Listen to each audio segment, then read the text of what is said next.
Hello friends, welcome to Rathi's kitchen. இன்னைக்கு நம்ம சேனலில் ஃபலூடா ரொம்ப சுலபமான முறையில் வீட்டில் எப்படி செய்யலான்னு பார்க்கலாம்.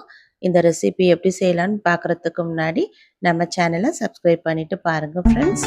இப்போ வாங்க வீடியோக்குள்ளே போகலாம்.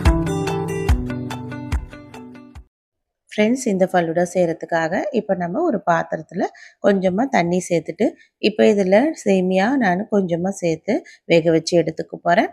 உங்களுக்கு எந்த அளவுக்கு சேமியா தேவையோ அந்த அளவுக்கு தண்ணி சேர்த்து நீங்கள் இது போல் சேமியா வேக வச்சு எடுத்துக்குங்க. இந்த அளவுக்கு சேமியா சேர்த்துட்டு ஒரு 5 நிமிஷம் நல்லா வெந்து வந்தால் போதும். இது நல்லா சேமியா ஈஸியாக வெந்து வந்துடும். இப்போ இது போல் எடுத்து பார்க்கும்போது சேமியா நல்லா வெந்து வந்துடுச்சு. இதை தனியாக தண்ணியை வடிச்சிட்டு எடுத்துக்கலாம். அடுத்ததாக ஒரு மிக்சிங் பவுல் எடுத்துக்கலாம். இதில் 1/4 லிட்டர் அளவுக்கு நல்லா கூலிங்கான பால் எடுத்துக்கலாம். காசின பாலாக இருந்தால் கூட அதை நல்லா கூல் பண்ணிவிட்டு அதுக்கப்புறம் சேர்த்துக்குங்க. காசாத பால் தான் நான் எடுத்துக்கிறேன். இது கூடவே தேவையான அளவுக்கு ரோஸ் மில்க் எசன்ஸ் சேர்த்துட்டு இது போல் நல்லா கலந்து விட்டுடலாம். இப்போ இது போல் ஒரு கிளாஸ் எடுத்துட்டு இப்போ நம்ம ஃபலூடா ரெடி பண்ண போகிறோம்.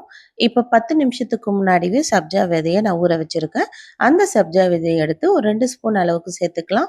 ஏற்கனவே நம்ம வேக வச்சுருந்தல சேமியா, அந்த சேமியாவையும் எடுத்து இது போல் சேர்த்துக்கலாம்.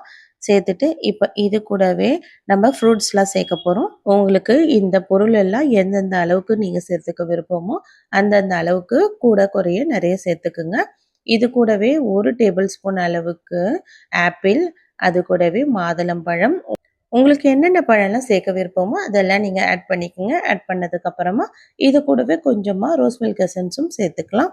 சேர்த்துட்டு இப்போ நம்ம இது கூடவே ஏற்கனவே ரெடி பண்ணி வச்சுருந்தோம்ல ரோஸ் மில்க், மிக்ஸ் பண்ணி வச்சதை எடுத்து இதில் சேர்த்துப்போம். சேர்த்துட்டு இப்போ இது கூடவே நல்லா 2 ஸ்கூப் அளவுக்கு ஐஸ்கிரீம் நான் எடுத்து சேர்த்துக்கிறேன். உங்களுக்கு ஐஸ்கிரீம் எந்த ஃப்ளேவர் தேவையோ அந்த ஐஸ்கிரீம் சேர்த்துக்கணும். சேர்த்துட்டு இதுக்கு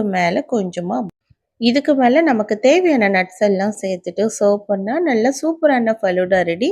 எவ்வளோ சுலபமான ரெசிபி இல்லை ஃப்ரெண்ட்ஸ், கண்டிப்பாக நீங்களும் ட்ரை பண்ணி பாருங்கள்.